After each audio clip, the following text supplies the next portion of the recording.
गोड्डा में वोट चोरी के खिलाफ पुड़ैयाहाट विधायक प्रदीप यादव का मशाल जुलूस हटिया चौक से कारगिल चौक तक उमड़ा जनसैलाब। गोड्डा में वोट चोरी के विरोध में सोमवार शाम 5 बजे पुड़ैयाहाट विधायक प्रदीप यादव के नेतृत्व में मशाल जुलूस निकाला गया। यह जुलूस हटिया चौक से शुरू होकर कारगिल चौक तक पहुंचा। जुलूस में बड़ी संख्या में समर्थक शामिल हुए, जिन्होंने नारेबाजी करते हुए चुनाव में हुए कथित वोट चोरी की कड़ी निंदा की। प्रदीप यादव ने कहा कि जनता के विश्वास के साथ धोखा किसी भी हाल में बर्दाश्त नहीं किया जाएगा। लोकतंत्र की रक्षा के लिए यह संघर्ष जारी रहेगा। वहीं पूरे कार्यक्रम के दौरान पुलिस प्रशासन सतर्क नजर आया। आगे उन्होंने क्या कुछ कहा, आपको सुनवाते हैं।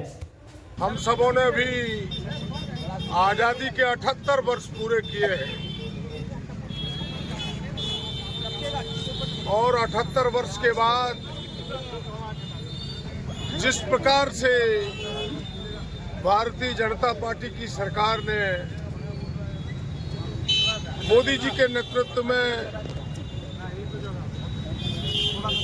जो आजादी के बाद कांग्रेस ने यहाँ की जनता को, यहाँ के लोकतंत्र में लोगों को अधिकार दिया, उस अधिकार को छीनने का प्रयास किया है। हम सब उसके विरोध में हैं। आजादी की लड़ाई, लंबी कुर्बानी, आम लोगों के शहादत के बाद,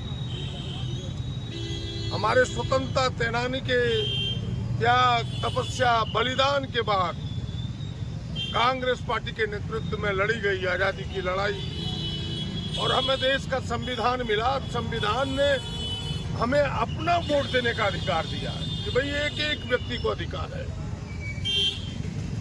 उस समय अगर भारतीय जनता पार्टी की शासन होती, मोदी जी प्रधानमंत्री हुआ करते, तो यह अधिकार भी हमें नहीं मिलता। आज उसी अधिकार को छीनने का, चोरी करने का प्रयास हुआ है और इसकी चोरी भी पकड़ी गई है, खुलेआम पकड़ी गई है। कहीं वोट बढ़ा करके चोरी करता है, कहीं वोट घटा के चोरी करता है।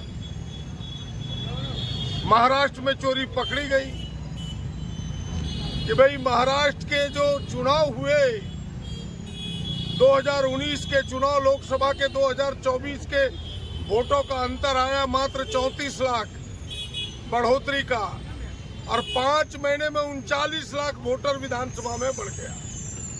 उनकी चूतना आम जनता की संख्या नहीं बढ़ी, आम लोगों की संख्या नहीं बढ़ी, ये चोरी थी उनकी। और हसीना चोरी भी कर रहा है। अब एसआईआर के माध्यम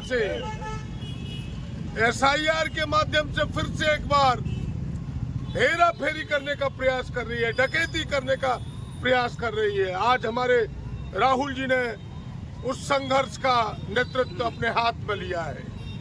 कल अगर आपने बिहार की भीड़ को देखा होगा तो जनता ने उनके आंदोलन को सर आंखों पर लिया है। हम सब आज प्रतीकात्मक तौर पर गोड्डा में उसका विरोध किया है और ये संघर्ष की हमने बुनियाद डाली है। हम सब आगे लंबी लड़ाई लड़ेंगे। वोट चोरों को इस बार जनता बख्शेगी नहीं। वोट चोर को गद्दी छोड़ना पड़ेगा। यही आमंत्रण, यही निमंत्रण और यही संघर्ष का हम सबों ने बुनियाद डाला है, जिस लड़ाई को आज हम सबों ने शुभारंभ किया है गोड्डा की धरती पर। और गोड्डा लड़ेगा, देश की जनता लड़ेगी, राहुल जी के नेतृत्व में लड़ेगा। आप सबने सफल कार्यक्रम किया है। मैं पूरी इकाई को आप सबको धन्यवाद देता हूँ।